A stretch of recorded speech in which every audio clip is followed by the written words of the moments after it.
The air was thick with tension as the elderly man, Jacob, began his tale. His eyes, shadowed with sorrow and anger, gleamed under the dim light of the setting sun. "I will tell you my story, Jinn, and you will listen," he said, his voice trembling yet firm. "This hind you see with me was once my wife, Isabel. We were a childless couple, and in our yearning for a family, I adopted the son of a beloved housekeeper, naming him Alex. From the moment Alex entered our home, Isabel harbored a silent, burning hatred for him and his mother. Unaware of her malicious intent, I entrusted Isabel with their care when business called me away for a year. During my absence, she immersed herself in the dark arts, driven by a desire for revenge. Upon my return, she had executed her vile plan. She took Alex to an isolated spot, casting a spell that transformed him into a calf. His mother was turned into a cow, and both were handed to our estate's caretaker with strict instructions to conceal their true identities. When I asked Isabel about them, she coldly replied, "Your housekeeper is dead, and Alex has been missing for months."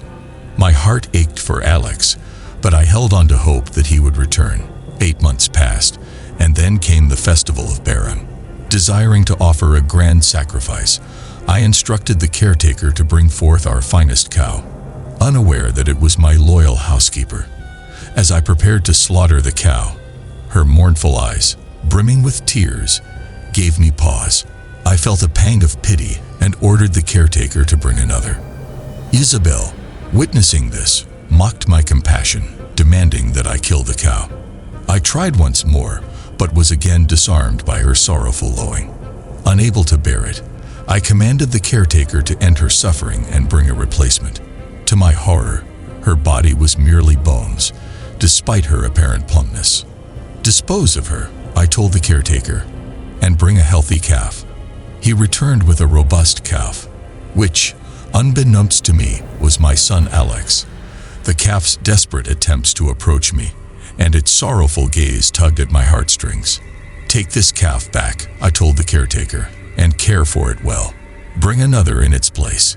Isabel's fury knew no bounds, but I stood my ground. The following day, the caretaker came to me privately.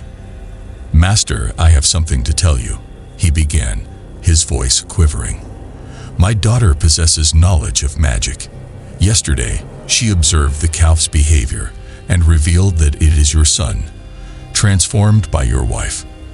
The cow we sacrificed was his mother. The jinn, I leave it to your imagination to gauge my shock and despair. I immediately sought out the caretaker's daughter. First, I went to the stable, where Alex responded to my presence with affectionate nuzzling. When the caretaker's daughter arrived, I asked if she could break the curse. She agreed, on 2 conditions. I must let her marry Alex, and I must allow her to punish Isabel. "I agree to both," I replied, "but spare Isabel's life." The girl complied, taking a bowl of water and chanting an incantation. As she sprinkled the water over the calf, Alex transformed back into a young man. I embraced him, overwhelmed with joy. "This kind girl has saved you," I told Alex. "You must marry her in gratitude." He agreed, and before their union, the girl transformed Isabel into a hind. This form would remind us of her treachery without invoking our disgust. Alex is now a widower, traveling the world, and I am on a quest to find him. Not trusting anyone else with Isabel, I bring her with me. Is this not a most marvelous and dreadful tale? The jinn's fiery eyes flickered with curiosity.